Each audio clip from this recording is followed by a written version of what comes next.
대한민국 해군처럼 만재 5,500톤급 함정이 배치된 나라는 의외로 별로 없습니다. 우리나라는 무려 12척의 구축함과 13척의 호위함을 보유하고 있습니다. 물론 대한민국도 국방비가 넉넉한 편은 아니지만 국방비 순위로 매년 10위권을 지키고 있습니다. 오늘은 국방비가 부족한 나라에서 사용하는 주요 함정들에 대하여 알아보겠습니다. 코르벳은 프리깃보다 더 작은 수상 전투함입니다. 함정 기호는 C가 아니라 K로 표기합니다. 만재 배수량은 약 1000톤으로 굉장히 작은 편에 속합니다. 그보다 더 작은 함정은 초계정이라고 합니다. 이렇게 작은 함정은 원양에서 작전 행동을 하기 어렵습니다. 그러나 작은 나라의 해군은 코르벳이나 초계정을 주로 운용합니다. 코르벳이나 초계정이 가장 큰 전투함인 나라도 많습니다. 대한미사일을 장착하는 미사일 초계정을 운용하는 나라도 있지만 대부분의 초계정은 기관총 정도만 장비합니다. 작은 나라의 해군은 초계정 등 연안경비용 함정을 해상 범죄 단속 등 경찰력으로 사용하는 경우도 많습니다. 한편 1000톤 이하를 함정이 아니라 정으로 분류하는 경우가 많습니다. 함정 기호는 PC입니다. 퍼트롤 크래프트의 약자입니다. 국방비가 부족하진 않지만 최근에 미국 해군의 연안 전투함이 연안경비 작전용 함정으로 주목을 끌고 있습니다. 이는 연안경비나 연안전투를 상정한 미국 해군의 새로운 함종입니다. 프리덤과 인디펜던스 두 종류의 시제함을 건조해서 서로 비교한 후 정식 채용했습니다. 양쪽 함정 모두 2009년에 해군에 인도하여 시험을 시작하였습니다. 배수량이 프리깃과 맞먹는 3000톤급이지만 대공 미사일을 장착하지 않고 57mm 포와 근접 방어용 대공 미사일을 장비하는 정도에 그칩니다. 그 대신에 2대의 헬리콥터를 운용하고 있습니다. 현재 작은 나라에서 운용되고 있는 초계정 및 경비함에 대해서 알아보겠습니다. 먼저 아르헨티나에서는 1084톤의 원양 초계함 멘티어급을 운용하고 있습니다.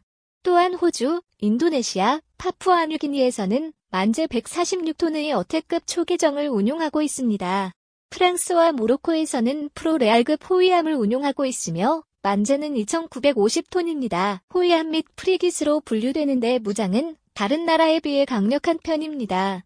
여기서 프리깃은 범선 시절부터 존재했던 구축함보다 역사가 긴 함종입니다. 제2차 세계대전 후에 함대 호위나 연안 방어를 목적으로 하는 구축함보다 소형의 전투함으로 정의하기 시작했습니다. 함정을 나타내는 기호는 F 또는 FF입니다. 군함 분류에 대해서 나라마다 다릅니다. 프랑스와 모로코 말고도 현재 프리깃은 전 세계에 약 460척이 있습니다. 전 세계 해군에서 거의 대부분에 배비하고 있다고 보셔도 됩니다. 우리나라에서는 호위함이라고 부르며 울산급 호위함이 대한민국의 대표적인 프리깃함입니다. 앞서 설명드린 초계정과는 달리 대공 미사일 등 구축함에서 운용하는 장비와 대등한 수준으로 구성하는 프리깃도 많습니다. 대다수 국가의 주력함으로 활동하고 있으며 작은 나라에서는 가장 큰 전투함 역할을 담당합니다. 거의 대부분의 프리깃은 2000톤에서 4000톤인 경우가 대부분인데 노르웨이의 프리드슈프 난세는 5290톤입니다. 스페인의 알바로 데 바사는 6250톤이나 됩니다.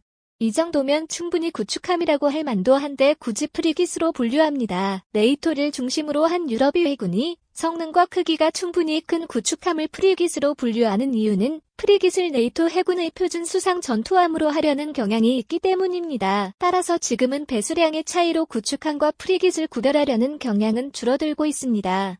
반대로 함정의 위험을 높이기 위해 프리깃을 구축함으로 격상하기도 합니다.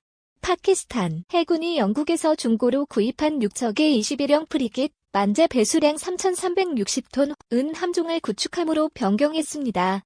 제2차 세계대전 후의 군함 함종은 각국의 독자적인 방침으로 결정하는 경우가 많아졌는데 프리깃이 그 전형적인 예입니다.